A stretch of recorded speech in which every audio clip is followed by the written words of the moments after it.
ഇതാണ് സംവിധായകൻ സേതു. ഞങ്ങൾ ഒരുമിച്ച് ആദ്യം വർക്ക് ചെയ്യുന്നത് മഹാവീരിലാണ്. ഏകദേശം ആ സമയം മുതലുള്ളൊരു സ്ക്രിപ്റ്റിലുള്ള വർക്കിംഗ് ആണ്. ഒരു കംപ്ലീറ്റ് ഫാമിലി എന്റർടൈനർ എന്നുള്ളൊരു ആഗ്രഹത്തിലാണ് സേതു ഇറങ്ങി തിരിച്ചത്. കുറേ സമയം എടുത്ത് ഒത്തിരി വർക്ക് ചെയ്ത് വന്നൊരു സ്ക്രിപ്റ്റാണ്. അന്ന് ഇന്റർവ്യൂല് ഷറഫ് പറഞ്ഞ പോലെ നന്നാവുന്ന പ്രതീക്ഷയുള്ളൊരു സിനിമയാണ്. അതിനകത്ത് സപ്പോർട്ട് വേണം.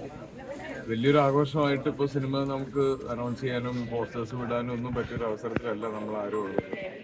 നമ്മളെല്ലാവരും നേരിട്ടാണെങ്കിലും സോഷ്യൽ മീഡിയയിലൂടെ ആണെങ്കിലും നമ്മൾ വയനാട്ടിൽ സപ്പോർട്ട് ചെയ്യുന്നു. വയനാട് വേണ്ടിയിട്ടുള്ള കാര്യങ്ങളാണ് ചെയ്തുകൊണ്ടിരിക്കുന്നത്. അപ്പോൾ വലിയൊരു ആഘോഷമൊന്നും ഇല്ലാതെ ഈ പടം അങ്ങോട്ട് ആരംഭിക്കുകയാണ്.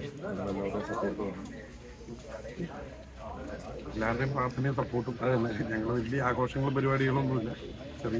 ചെറിയ രീതിയിൽ പടം തുടങ്ങും. ജോണർ ഏതാണ്? ഫാമിലി എന്റർടൈനർ എന്ന് മാത്രമേ പറയാൻ പറ്റുള്ളൂ.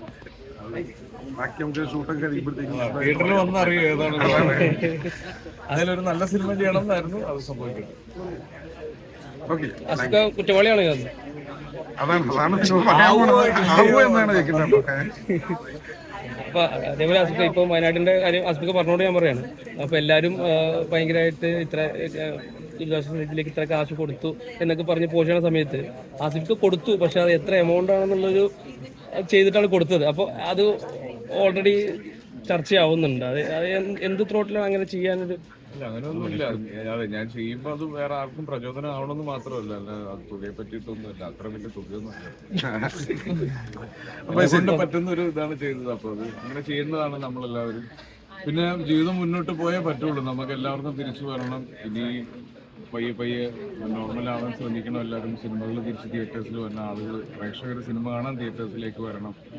ഈ സ്ട്രെസ്സിൽ നിന്നൊക്കെ നമ്മളൊന്ന് മാറണം. അല്ലേ, നമ്മൾ തിരിച്ചു വരും. Thank you.